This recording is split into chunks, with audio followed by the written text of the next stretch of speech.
What's going on, YouTube? R to the double E dash to the ZON coming at you once again. Now I know this weekend passed by and I was not able to give you guys any videos over the weekend. Usually I like to do my videos on Saturday, Saturday early afternoon, because usually on Saturdays my wife is out of the house, either taking my stepdaughter to her dance practice or just hanging out with her mom and whatever. That gives me some time alone at the apartment to really be able to do my videos comfortably and get to make sure that they come out with the quality that I shoot for, as well as make sure that all my descriptions are there, all the tags are there, and that they get uploaded in a timely manner.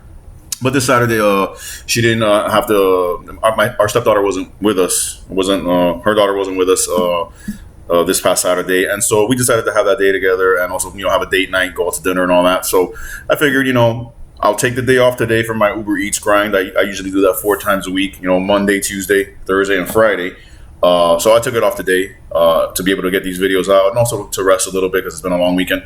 And I'll just do my Uber Eats grind, Tuesday, Wednesday, Thursday, and Friday. Same deal, 4 days a week, and Friday's usually the big day that I bank a lot on. So, anyways, I wanted to get with you guys and give you some content, man. And truth be told, I haven't really been alerted to anything huge going on news-wise in the industry. So I'll look into I'll look at different websites and different sources and see if there is anything going on over after this video is done uploading, or while it's uploading. But I figured I want to give you guys some content. I know you guys like a lot of my retro videos, retro collections, retro systems, retro themed videos, and I figured I'll give you one of those today, man. And it's based on a console that is beloved, especially among Nintendo gamers. It's a lot of people's favorite Nintendo console of all time, and we're talking about none other than the Nintendo GameCube, the little purple or black lunchbox, depending on which model you got at launch. The little lunchbox that could, man. System was a beast, man, with a ridiculously insane collection of classic titles, bro, especially Nintendo first party. And what I figured I'd do is, I'm giving you mine. Now, it's not definitive. Like, this is the only 10 games on the GameCube that I played. But I figured I'd pull out a stack of 10 games. So this is basically a top 10, so to speak. But it's just 10 must-play games for the Nintendo GameCube that this is my list, okay? So you're not going to have some of the most popular, oh my God, how could that be missing from your Nintendo top 10 or your GameCube top 10 list? This is not the top 10 list as in the top 10 best games on the console. But this is the top 10 of games that when I look at my collection, these 10 games I'm constantly going back to every time I hook up the GameCube or I play my Wii in GameCube mode for that better picture, you know what I'm saying? These are the 10 games that over the history of the GameCube, coming up when it launched in 2001 and me getting it for the Christmas of that year, from that point going forward, while the console was alive and kicking and doing its thing, to even now, years and years and years after it's been discontinued and it's no longer in production, these games I constantly go back to. So this is my top 10 list of games. There is not going to be a particular order here. I didn't rank them. Although I can tell you, I could point out one game right now definitively that is the number one best game on the GameCube as far as I am concerned. And you guys should know that if you know me. You should know what game it is. If not, I will mention it. This is number one. But there's no actual rank to the rest of these games. They're just badass games, man, that I constantly go back to. Some of them are Cube exclusives, and others were third-party games that make sure, there's a couple. Yeah, 2 that I can see. 3. Are third-party multi-plat games that I just enjoyed more on the GameCube than anything else. Keep in mind, I did not have a PlayStation 2. I never wanted a PlayStation 2. To this day, as a collector and somebody who has a pretty, stacked collection of consoles, still don't have a PS2 to this day. I know it's one of the greatest consoles of all time, as far as the public perception goes. For me, it was nothing. I really didn't care for the PlayStation 2. I had friends that had it, and when I go over their house, if we weren't playing GameCube, we would play PS2, and that's where I would enjoy some of the stuff that PlayStation 2 had to offer. But really, it wasn't enough for me to go out and get one. It wasn't an anti-Sony thing, so don't get it that way. But it was just like today, the PS5 doesn't really have anything that interests me. So, it's that type of thing. So we're just gonna go right off the top, man. Again, no particular order. The first game, this isn't a Blockbuster case because this is when back in the day, you guys know the story. I used to work at Blockbuster when I was around 18, 19 years old. I want to say. Maybe 20, in my early 20s, 20, 21, around there. I worked at Blockbuster, and I was living foul, man. I'd steal games left and right. I'd steal games. I'd steal movies. It's like whatever, bro. So this is one of the games I don't remember if I rented and just kept it or if I actually stole it. I think I just rented it and kept it because the games that I stole, there are games that I stole. Like I'm not proud of it, but it is what it is. I'm not like so many people today, woke motherfuckers that want to change history. Like, no, this is my history. The good, the bad, the ugly, all of it. So this one I think I rented because the games that I did steal, I would actually do the whole job. I would take off that yellow magnet lock. First and foremost, I get rid of this Blockbuster insert. I go back to the back room where we had all the inserts of the movies and games. I'd find the one for that game, put it in. So I had the original box with the original cover, everything, original cover art, and the game inside. And I would just walk out with it under my shirt. So this one, I don't think I did that because it would have the actual sleeve, and it doesn't. So I'm going to open up and show you. Actually, wow. I think it's in my GameCube as we speak. Anyways, it's 007, James Bond 007, Everything or Nothing. This is the best 007 game ever. I know people GoldenEye, and GoldenEye is the legend, and GoldenEye is that holy grail, and GoldenEye was amazing. But as far as an overall game and content and gameplay, level design, multiplayer, like GoldenEye's multiplayer was ridiculous. Don't get me wrong, but that was competitive multiplayer. This you could actually play co-op through an actual set of missions, like an actual campaign. And it was in third person view as opposed to first person view. The production value in this game was just phenomenal. I mean, from the very opening, if you guys ever played it, from the very opening theme song sung by the gorgeous Maya from back in the day. I don't know how many youngsters today know who that is, but she was, one of the queens back then, bro, of R&B and that type of music. She sings the opening track to this, and it's a banger, dude. To this day, it's one of the best theme songs on any video game. I don't care what anybody tells me. And the opening cinematic that's playing while she's singing the theme song is epic, and it features another female heartthrob from back in that time, the early 90s, 90s to early 2000s, Shannon Elizabeth. Oof, man, she was bad. And American Pie. Anybody seen American Pie? Nadia, the chick that Jim is fucking beating his shit over? Yeah, man. She's the cover chick in this game, and I believe, if I remember correctly, she's who they modeled James Bond's love interest in this game after. The James Bond in this game is Pierce Brosnan, so it's the GoldenEye 007. It's that actor, and it's just an epic action game, dude. Epic 007 game. Again, third person view. This game kind of is responsible in a lot of ways for the third person over the shoulder cover shooters, taking cover and behind walls and creeping up and then shooting all that you see in Gears of War, that you see in so many modern day games. Kind of started here. I don't want to say this was the complete, totally the first one ever, but it's one of the pioneers, and it really, really hammered that game style home in this game. Some really great missions, bro, to take you all over the world. A lot of weapons, the gadgets and all that. 007 notorious for that. The watch lasers, the micro grenades, the AK-47s, the PP7s with the silencer, all of that is in there. Great third person shooter. A lot of action. Good story. And I constantly go back to this. Every time I connect my GameCube or I play my Wii in GameCube mode, I'm constantly going. Because the 007 games, I love them all, man. I don't care. To me, there's not a bad one in the bunch, except maybe on the Wii U and on the PS3. I have it on the Wii U. The 007 Legends. They tried to do too much in that game, and they just too ambitious and not enough to be able to pull it off. But as far as all the classic 007 games, from EA and even before EA, from the 64-bit era through the 128-bit, through the GameCube and PS2 and all that, and Dreamcast. Even though I don't think there was any on Dreamcast, but that generation, the 007 games were all fun. Nightfire, Agent Under Fire, The World Is Not Enough, GoldenEye, Everything or Nothing. It's probably my favorite of all time. We had the most fun with GoldenEye because of all our friends and the multiplayer madness and summer nights staying up till the sunrises. Playing multiplayer. But Everything or Nothing is the game that, to me, quality, music, level design, sound design, just gameplay overall is the best one, man. So I constantly go back to this one, man. So there's James Bond 007, Everything or Nothing.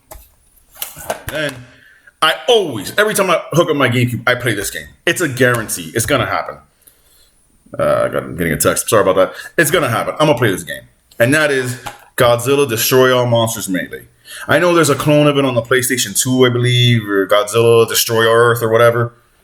This is the goodness right here, man. On the Cube, it's a 4-player 3D action brawler, kind of like a Smash Brothers in 3D in the Godzilla universe with all the kaiju, from Mecha Godzilla to Godzilla. Right here in the back, I have them all to see. We got Rodan, Gigan, Anguirus, King Ghidorah, 1990s Godzilla, original Godzilla, Mecha King Ghidorah, and a couple of others. I forgot their names. Hedorah, Megalon. There we go. Megalon, Destroyer. There you go. A bunch of them, man. It's about, I want to say, 2, 3, 4, 5, 6, 7, 8, 9. It's between 10 and 12 monsters to pick from. And cities all over the world, Tokyo, New York, San Francisco, all of that. Monster Island. You can go to Monster Island. And it's just 3D arenas full of destructible environments, buildings, cars, boats, whatever. You could throw them at each other. You could destroy the buildings. You could use the buildings for cover because it's in 3D as you're, trying to sidestep around your opponent. You got the radiation breath. You got the lightning, the yellow lightning attack from King Ghidorah. You have all the moves from all the classic monsters. The only regret is that Kong is not in this game. But at this point in time, I don't believe Godzilla and Kong were under the same umbrella or under they were owned by the same company. I think that's now with Legendary and Warner Brothers and all that. But yeah, man, it's a great game. Great 3D action brawler. It's a little slow paced because it's got to be realistic, man. You're dealing with these giant megaton monsters. They're not going to be moving like ninjas. You know what I'm saying? They're going to be a little bit lumbering, a lot of weight and power to their movements. But the moveset, it's diverse enough for the game of its time. And just action, bro. It's that Godzilla goodness, man. I mean, it's from the very, when you play the campaign mode, which is basically a story mode where it's like an arcade fighter where you're basically fighting one opponent after another in different locations to unlock certain monsters by completing the campaign. From the very opening cinematic of that story mode, you got the aliens from the flying saucer and the old gray face aliens from back in those 1950, 1960 Godzilla's movies, talking about their plot to invade Earth and enslave the humans and all that. The cheese that we love, man, from Godzilla. And yeah, bro, it's just great. I played this a lot single player, but it's like every other multiplayer brawler. It's best played multiplayer. So you got some friends. I used to play this with my cousins. Used to play with some of my homeboys in early high school, like sophomore year or freshman year. We used to play this religiously, man. Great game, man. Next, this is one of my favorites, bro. This is actually the Player's Choice Edition. So, because the game sold very well on the console back then, it wasn't Nintendo Selects or whatever they call them now, or million sellers. It was called Player's Choice, So you have the little yellow banner on the top, and it's Simpsons Hit and Run, man. This game is so damn fun. It's basically Grand Theft Auto in the Simpsons universe, man. So you don't have the hookers and prostitutes and all that shit. It's Simpsons, so it's quirky, it's funny, it's a little edgy, especially for the time. I mean, now Family Guy takes it to a whole new level and it's awesome, but Simpsons was it back then. And it's basically, like I said, a Grand Theft Auto clone in the Simpsons universe. Springfield recreated in 3D, but that beautiful animated art style that it looks like a three-dimensional version of the show you watched on TV. So every part of Springwood, bro. Every part, bro. From where Homer works, the factory where he worked, the nuclear plant, whatever, where he works at, to their actual home, to the Quickie Mart, and all these different areas, man. Awesome, bro. Like the attention to detail, the fan service, and the love that went into creating that open world. I mean, it's a big sandbox world, especially for the GameCube times. I know today your games are massive. You could fit like 1,000 of these inside like Red Dead Redemption or some shit like that. But back then, this was huge. Huge open sandbox to play around in. And then you played as all the different characters from Homer, Marge, Bart, Lisa. I think you got to play as Maggie. I don't remember. And I believe you played as some other third-party characters. But you came across, not third-party characters, what am I saying? Other, characters within the universe. But you also come across a lot of them, man. From Mr. Burns to I don't know a lot of their names because it's been forever since I was ever into The Simpsons. But yeah, all of them are there, bro. And it's just a great, funny story, very comical. A lot of awesome dialogue by the voice actors. I don't know if the voice actors in this game are the original voice actors from the cartoon, but they're so damn spot on that they might as well be. Everybody, Bart, Homer, Marge, and the lines that they utter out when different stuff is happening, when you're crashing, into something, or you're going at a high speed or whatever. Because in this game, it's a lot of vehicle play. So you're using a lot of different vehicles, whether it's Homer Marge's actual the pink car that they have, or just random vehicles throughout the game. You can get out and get into any other vehicle, kind of like in Grand Theft Auto, like I said. But the stuff that they say is just hilarious, and then the writing in the game is just fucking hilarious. The jokes are spot on. It's Simpsons goodness, man. Graphically, it's beautiful. Controls awesome. Always go back to this one. Always, because it's just a fun time, dude. It's a fun time, and it reminds me, like I said, in the N64 video. It's a time where games were magical, dude. It was magic, dude. You would escape from reality. The game wasn't this particular type of game. Wasn't trying to be ultra realistic. It was trying to be as funny and as outlandish as the cartoon, and it succeeded. And then you got to escape into that world. And with the amount of detail that's in this game, as far as the recreation of the Simpsons universe, walking or driving through Springfield is just hilarious. And it's just like, wow, it's almost like if you're walking through Universal Studios and there's that section that kind of looks like the Simpsons universe. It's like that. But it's in game format. You get to control it and have fun with it, man. So I always went back to this.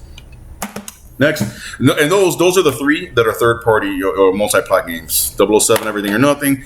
Godzilla Destroy All Monsters Melee itself is exclusive to the GameCube, but like I said, they just cloned it and slapped a different title on it for the PS2. And then Simpsons Hit and Run. Next, I believe the rest of them we have here are straight-up Nintendo exclusives, GameCube exclusives. One of them later on, years later, started getting ported to everything under the sun, but back then it wasn't exclusive. So, again, no particular order. Star Fox Assault. This is, and I can tell you, I always felt this way, but I can tell you straight up now without a doubt, because over the weekend, my Switch was basically my portable N64, or I would dock it and play it on the TV, but it was all N64. I was playing N64 online all weekend. Again, I don't have any of you to play online with, but I was playing all the different N64 games that they had, in the Switch online service. I play so much goddamn Ocarina of Time. I have not played that much Ocarina of Time in probably double-digit years. That much consecutively. Like I went through like a couple different dungeons. I went through the Forest Dungeon, Forest Temple, Fire Temple, and got to the Water Temple. When I walked into the Water Temple, remembered that bitch, and just walking out, I was like, yeah, okay, we're done for now. I'm not gonna go through this headache right now. But I did play through Star Fox 64, beginning to end. And while I fucking love that game, and remember the epicness of when that game came out, when it hit with the inclusion of the Rumble Pack and all that goodness, man. When I played Star Fox Assault in the GameCube years later, I knew definitively Star Fox Assault was a better Star Fox game.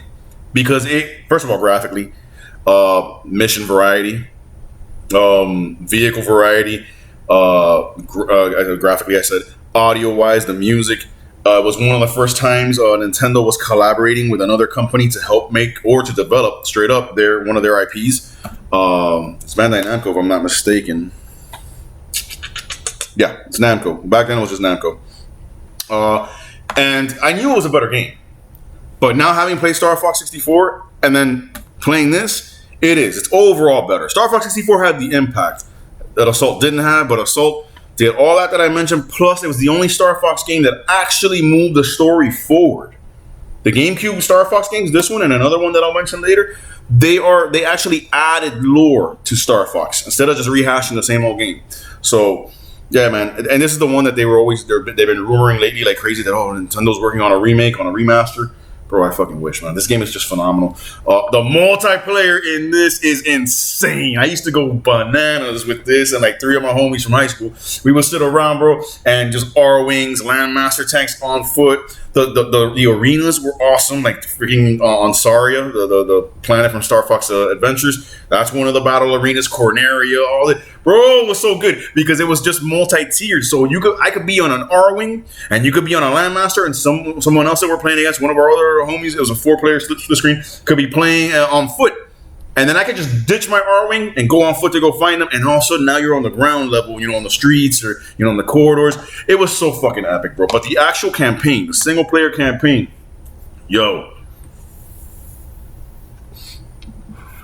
Star Fox has never looked or controlled better overall. Zero on the Wii U is the best-looking Star Fox ever, of course. But the controls are not as good as this because they took some getting used to and they were kind of forced. This graphically looks so much better than Star Fox 64. And it controls better. The R-Wings look bad as fuck. They look like they've been redesigned a bit. The Landmaster too. And just the fluidity with which that game controls with the GameCube godly controller. It was just an epic game. I always go back to this. And it's a challenging Star Fox game. Don't get it twisted. Like, this game gave me fucking, like, bro, this game gave me like fits toward the end, like the last mission. So there's a mission where you have to stop these oncoming like teleporting missiles that are coming in from hitting the Great Fox or hitting the space station or something, and they take a lot of fucking firepower to take down, and you're getting bombarded by freaking enemies while that's happening. The space dog fights in this game, the excuse me, the visual aesthetic, the art style, the way things look, like the Corneria, the planet itself, the actual space dog fights, bro, it's just so good, man. Star Wolf, their whole crew's been redesigned, and the voiceovers and all that. It's such a good game, man. It is definitely the definitive Star Fox game for me, bro. It is. Like, Star Fox 64 is the greater of the two because of the impact and the rumble pack. And just Star Fox 64 was just so fucking epic when it dropped in the summer of 97, I think it was. But Assault is the better overall game, man. And I always go back to this. Fox himself looks amazing in this game. The on-foot missions, because in this game, what it does is you got the on-rail normal Star Fox missions, and then you got missions where you're actually on foot, like infiltrating a base or, defusing bombs or whatnot.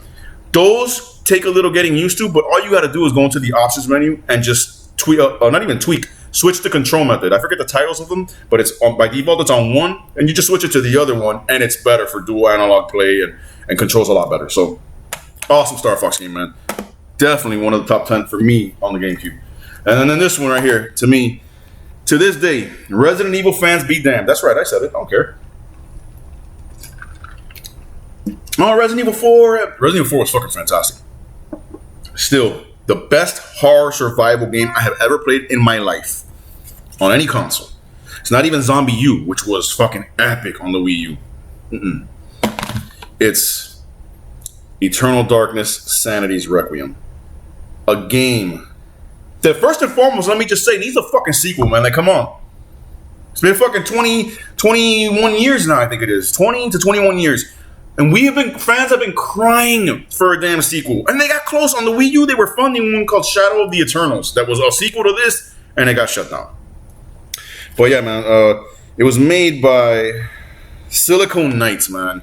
And we were always asking for a sequel. This game broke such new ground that horror survival games have yet to do ever again, at least as strongly and as completely as this game did, which was, what better way to terrify, unnerve, creep out, disturb in some cases the gamer than by actually fucking with the gamer, dude. Like, fucking with you, dude. Forget your character on the screen, fucking with you. This game, like, it broke the fourth wall in the creepiest, most creative ways, man. I've said it in other videos before.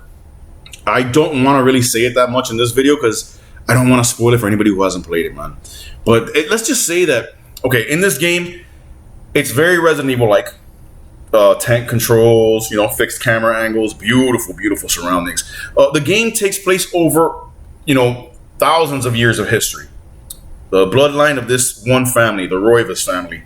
You can start off the game as Alex, I think her name is, the female protagonist, Alex Reezonz, and she's been called to her grandfather's mansion to investigate his murder. He's been murdered, and when she gets there, bro, there's like barely any of him left. He's just splattered on the ground, mutilated. The detectives don't know what the hell happened. So she spends the night in that mansion and starts to see like disturbances happening and starts trying to investigate what the hell happened. And in doing that, she uncovers, the secret of her family and her family's bloodline, going back all the way to the, not prehistoric, but back to the, Egyptian times, back to the Spartan times, back to all these different eras of history, just all throughout history. Different members of her bloodline, all being connected by this book called The Tome of Eternal Darkness. It's a book that's covered, front and back cover is made of actual human skin. And the spine of the book that holds the cover together is actual bone and human hair and all that. Real creepy. And it just deals with some really disturbing shit. But while you are playing the game and while your character's coming across, monsters and creatures, the more creatures, monsters, evil spirits, whatever you come across, you have a health meter, but you also have a sanity meter. The more you witness and the more you come across and the more you battle these monsters, the more and more your sanity begins to drop. And as your sanity hits a low enough level, your character starts to go insane, starts to see things, hear things. Things happen on the screen that aren't real. And it's in this way that the game really, really fucks with the player, bro. Like, it makes you question your own sanity. Like, it makes you question, like, oh shit, what the hell's going on with my game? Or, oh, what the What the hell's going on the screen? It's like crazy shit. I don't want to spoil it. I don't want to fucking spoil it. I've said it before. If you really, really, really want to know, go back and look at my old videos. I say what it is there, which I shouldn't have, man. Now that I think about it, I didn't want to spoil it for anybody. It's so damn good.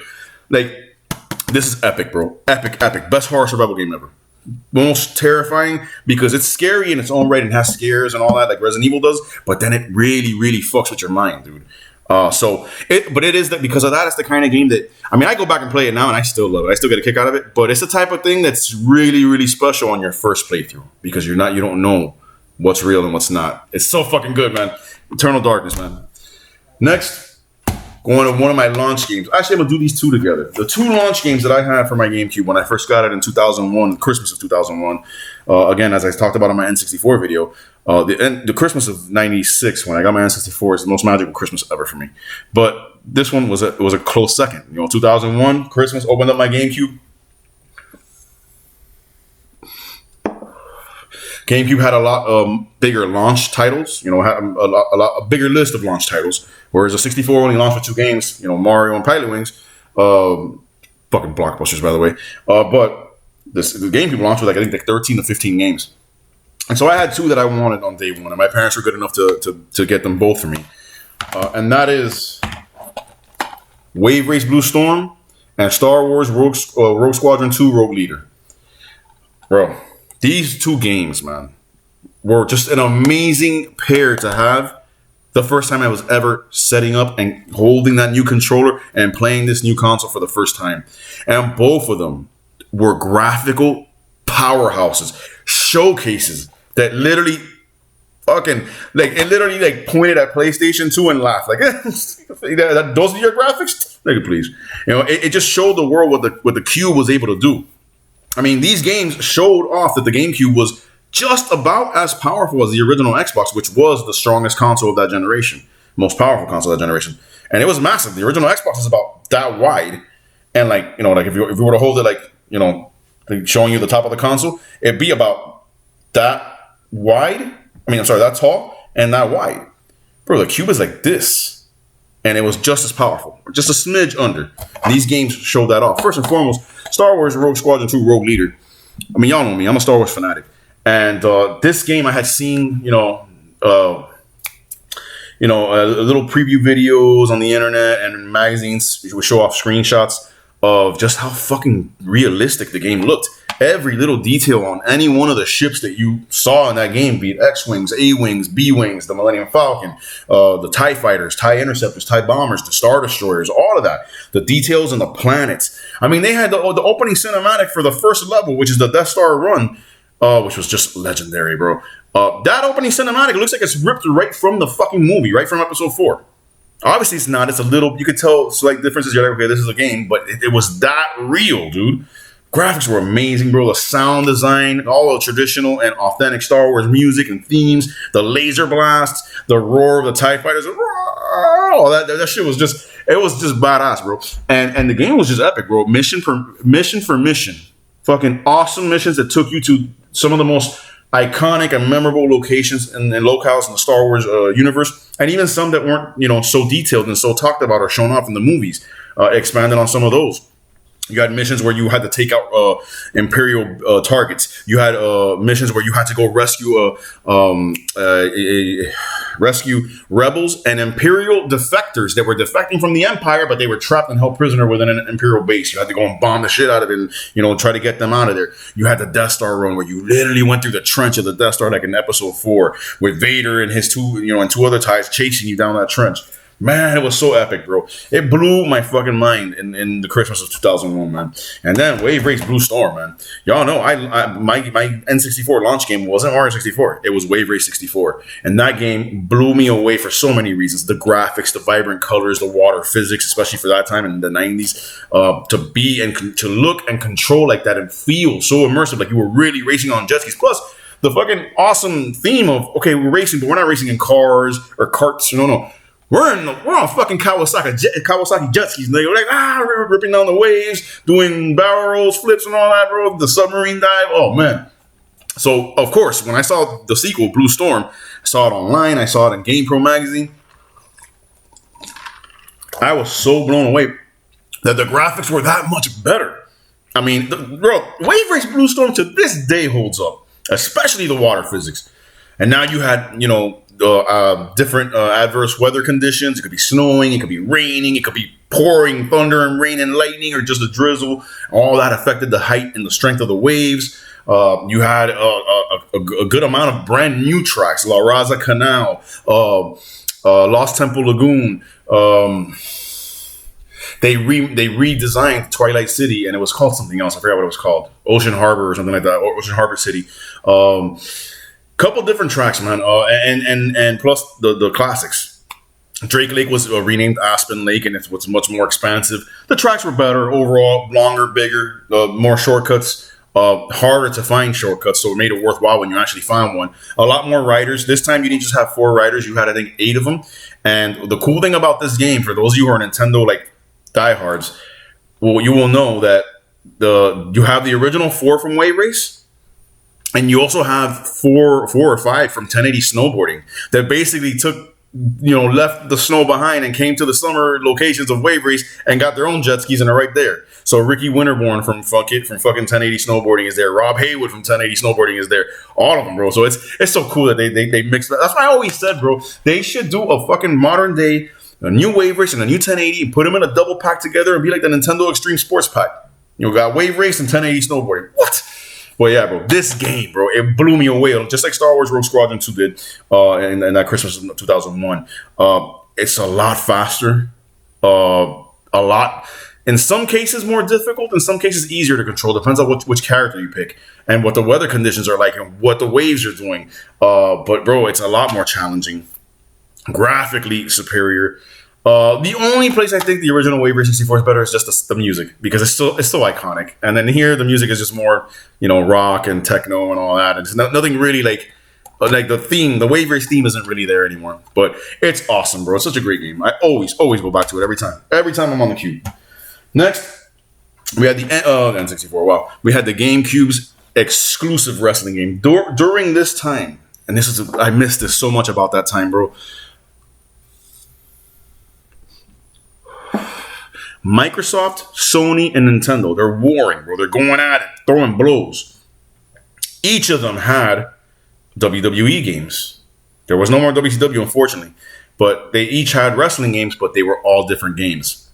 For the PlayStation audience, it was the SmackDown games. SmackDown, Shut Your Mouth. SmackDown, Here Comes the Pain. SmackDown, Know Your Role, whatever. SmackDown. On Microsoft Xbox, it was WWF Raw or WWE Raw. It was just Raw, and they were decent. And then for the Cube, we had the best ones, man. We had WWE Day of Reckoning. Bro, this is the closest in that. I mean, it's not modern anymore, but back then, when you were in the Cube, PS2, and Xbox generation, out of those 3 modern wrestling games, modern wrestling franchises of that time, this was the most closest to WWF No Mercy and WCW NWO Revenge on the N64, which we all know are the 2 greatest wrestling games of all time. Of all time. I don't want to hear it. Of all time. The control scheme in that system, in those games, the engine of those games, the rosters in those games. This was the closest thing. This was basically a 128-bit version of those games with all the modern gameplay tweaks. Now, in here, I have both part 1. Oops, I'm going to drop it. Excuse me. I got a Band-Aid on, so it makes it slippery. Part 1 and part 2. All right, so this is 2, this is 1. I recommend 1 over 2. 2 has more match types, more content, but the problem with 2 is that they introduce a stamina meter that really gets in the way and kind of fucks with that engine that we love so much that needed no tweaking whatsoever. You didn't need to touch that engine. That engine, I believe it's THQ, just like the other wrestling games for N64. But yeah, Jack Pacific and Ukes. I don't know if you can see it right there. Ukes. The only ones missing from here was AKI. AKI was the one that I believe was responsible for the actual control engine of the N64 games. But every other company, Ukes, THQ, all of them, they returned to make these games. Bro, this wrestling game, the best wrestling game outside of the N64 games, it's this. SmackDown on the PS2 and Raw on the Xbox didn't touch Day of Reckoning. For everything from the creator wrestler, the music in the game to this day. I go on YouTube and look up the songs from this game to just vibe to in my car when I'm doing Uber Eats or I'm on the way to work or on the way back. I love it, dude. The story mode was always epic. The actual in-ring action was phenomenal. It was top-notch. It could not be improved upon, which is why I think part 2 took a step back with adding that stamina meter, because you run out of stamina and then your guy's just there gas getting his ass kicked, and it's like, come on, let's go. You know, you could make your player look gas and tired without having a fucking stamina meter that's gonna fucking neuter you. But don't get me wrong, 2 is still awesome, but 1 is where it's at, and it's got the finest bitch to ever be in wrestling, Trish Stratus. Come on now. Velvet Sky is a close second, by the way, for you wrestling fans. But yeah, man, this was during the fucking, the rise of Triple H, Randy Orton's young days. Just a great era of wrestling, man. Yeah, it wasn't the Attitude Era, but it was the next best thing, you know what I'm saying? And it did have a good amount of match types. It was kind of limited. I will admit SmackDown probably had more match types, but when their graphics were weaker, when the gameplay engine was weaker, it didn't matter. Day of Reckoning was just such a beast, bro. Constantly go back to it, bro. I went in this game and I created Sting, and I gave him theme music and pyro and the entrance and all that. You could design your entrance, what camera angle, bro. It was so ahead of its time. It was ridiculous. So there's that, bro. We got 2 left. Now there is a Resident Evil game in my GameCube top 10, but it ain't 4. Yeah, I said it. It ain't 4. Sorry. I love 4. Don't get me wrong. 4 was phenomenal. 4 is one of the greatest games of all time. But for my preference, the best GameCube Resident Evil game there was for me was Resident Evil 0. This is the prequel, basically, before 1. I love the dual dynamic because you control these 2 characters at once, but you could take them to you're on, for most of the game, the early part of the game, you're on a train, and the train is just speeding down the tracks in the middle of a crazy storm, and it's just infested by zombies. There's nobody living on it, basically, and it's just you 2. Rebecca, who's a cop, and I forget his name, but he's a fucking he's basically an ex-con or a convict that's being taken to jail, and the cop and the convict got to work together, and so you could have one at a different location on the train transferring objects through a little lift or a little elevator to the other one in another place to help solve different puzzles. Very scary, very good boss battles, just very atmospheric. The GameCube Resident Evil games, all of them, the Resident Evil Remake, Resident Evil 0, Resident Evil 4, all of them on the GameCube are the best that they were at that time. They were better than the PlayStation ones. They were better than any other way of playing these games. 0 to me, I constantly find myself going back to, just because of the fact that it's the prequel to everything. The fact that the graphics were so amazing. That train is so atmospheric. The big ass, the fight with the Scorpion boss in the middle of the dinner area of the train. Oh no, man! And the way it expands on the story and shows you where everything started. It was just so good, man. Such a good game. I cannot recommend it enough for those of you who haven't played it. If you haven't played it, I believe it's on the Switch. Yeah, I think all these games got ported to the Switch. So it's definitely a great way to enjoy it, man. Especially have it handheld play. But yo, Resident Evil 0 is just. And last but not least, definitely not least, because to me this is number 1. To me, this is the greatest game in the GameCube library. There is no arguing with me on that because I won't accept it. I don't care. You could say Resident Evil 4. You could say Wind Waker, Legends of the Wind Waker. You can say Smash Brothers Melee. I know you guys are tripping that that's not on my in my top 10, but understand this is my top 10.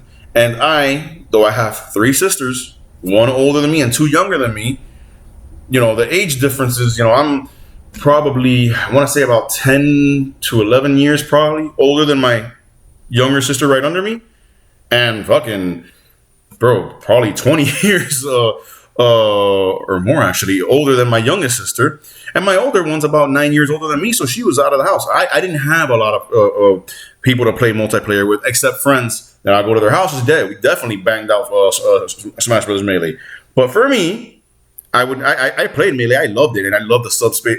Was it the subspace servers? No, that's in Brawl. But yeah, I loved the playing a single player, and it was great. But I didn't really have a lot of opportunities to play that multiplayer. A couple of times with my cousins when we had family parties or whatever. But so that's why that game's not on my list.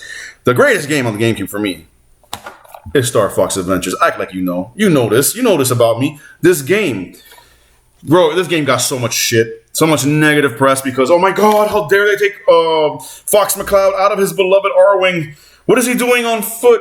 I don't know. A whole brand new fucking adventure so you can see a different side of the Star Fox universe that you never get to see because every time you play Star Fox, you're on rails inside of a vehicle? Maybe that? Oh, it's a Zelda clone. I could think of a lot worse things to follow the blueprint. I could think of a lot worse things to be inspired by than the probably greatest action adventure RPG of all time. It's an action adventure game with some RPG elements, but really it's action adventure. Kind of like it's like an Ocarina of Time or Twilight Princess. Follows a Zelda structure with the dungeons and temples and all that. Bro, graphically on the GameCube, this game did so much, bro. So much. This game originally, this copy right here, originally belonged to my cousin, my younger cousin, Richard. He had it on the GameCube. I used to play it I played it one time at his house. Played through the opening cinematic, the opening like boss fight at the very beginning of the game, and got dropped off in Thorntail Hollow, which is the main first early hub area of the game, hub world of the area of the game. And took one look around in first-person view when I zoomed in. You know, in these games, you can zoom into first-person view and look around and see your surroundings. And I saw, like, the day and night cycle happening, the stars coming out of the sky at night, and just how awesome the trees all around looked, and the dinosaurs, and all this world that came to life in this beautiful graphic style chosen for the game. And how badass Fox looked, and his gear, every freaking hair on his tail and in his face and his fur, you could see vividly. The cube was just being pushed to its limits, bro. I took one look at that and I was like, hey, Richard, bro, you already beat this game, right? He's like, yeah. I'm like, hey, can I borrow it? He's like, yeah, take it. Take your time with it. Have fun with it. When I told him how much I loved it, he was like, hey, bro, just keep it. I was like, bro, I was not going to give it back. So thanks. This is my favorite game of all time as far as the GameCube goes. It's just an epic adventure, bro. And for those of you who are, oh my god, they took Star Fox or Fox McCloud out of his R-Wing. You hop in the R-Wing a multitude of times in this game. Every time you're traversing from one part of the planet to the other, you're going on a Star Fox level on rails, shooting your way through asteroids and going through rings and all that, just like in the traditional Star Fox games, to get to your destination. And when you get off, you got some awesome hand-to-hand combat with the staff that he uses as his primary weapon in the game. And the staff gets endued with a bunch of, or endowed, I should say, with a bunch of awesome different abilities. You know, shooting fire, shooting ice. You know, giving you a boost jump so you can jump to higher places. I mean, it's so fucking good, bro. Yeah, your sidekick Tricky, the little Triceratops that's with you, who's one of the main characters in the game, can get annoying. But Navi got annoying in fucking Ocarina of Time. Nobody gives that game shit. You know, so it's like it's just an epic game. This is like Mario 64 or Banjo-Kazooie in the sense that whenever I hook up my N64, I always go back to those games. I always go back to this when I hook up my GameCube. It is non-negotiable. I'll take out a stack of games from my collection and be like, yo, I'm gonna play these games. These are the games I feel like playing. This is always in that stack. Best game in the GameCube library as far as I'm concerned. The music, memorable. This is another one of the games that I look up on YouTube or usually on YouTube. I look up the soundtrack just to hear some of the tracks because they're such memorable and hum-worthy tracks that just invade your mind, kind of like the Donkey Kong Country soundtracks. Yeah, man, the graphics, like I said, bro. Oh, and it also, like we talked about earlier with Assault, this happens before Assault. It's this and then Assault chronologically, right? And the timeline of Star Fox. So Assault callbacks to a lot of the stuff that happened here. And so in here, this was the game that really brought new lore and new story to the Star Fox universe that was sorely lacking and needed to happen. We needed new shit for Fox to do. We couldn't have the same fucking game over and over again. So they did this, and then they did Assault, and they follow each other. This is first, and then Assault comes after. Both release-wise, I think. I think this released first, and then Assault. Because yeah, this was done by Rare. This was Rare's last game on a Nintendo console, because then they had gotten purchased by Microsoft. So they were in development on this when they got purchased. They finished it off, and it was a hell of a swan song. It was a hell of a goodbye on the Nintendo GameCube. Just an amazing game. And then after that, Namco and Nintendo together made Assault, and Assault carries on the story from here. So on the GameCube, you had two Star Fox games, completely different from each other, but they both carried the story of Star Fox forward. So, I mean, it's just a phenomenal game, bro. Like I said, the controls, the whole Zelda clone thing, I dig it, bro. The Zelda games, Ocarina of Time, Twilight Princess, even Wind Waker, the way they're set up, the way they're structured, your inventory system and all that, it did not need to be tampered with. So, yeah, copy it. That's fine. Originally, this was going to be an N64 game. And originally, it was going to be called Dinosaur Planet. And it was not going to have anything to do with Star Fox. It had a main character named Saber.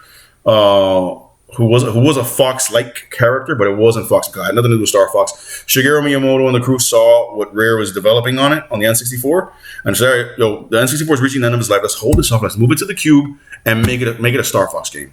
Instead of Saber, make that Fox and Cloud. Put that in the Star Fox universe, and thus a fucking gem was born." So yeah, man, those are the top 10 games on the Nintendo GameCube for me that I constantly go back to. Again, I know a lot of classics that you guys would expect to be on that list are not there, like Legend of Zelda Wind Waker, Smash Brothers Melee, Mario Sunshine, Luigi's Mansion. Not that I have anything against those games. I enjoyed those games a ton also.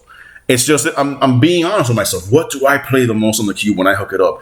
And also, I'd like to be a little bit different than your usual shit. Like, if I'm going to give you a top 10 video, I don't want to be the same top 10 that you've seen 15 other YouTube creators give you.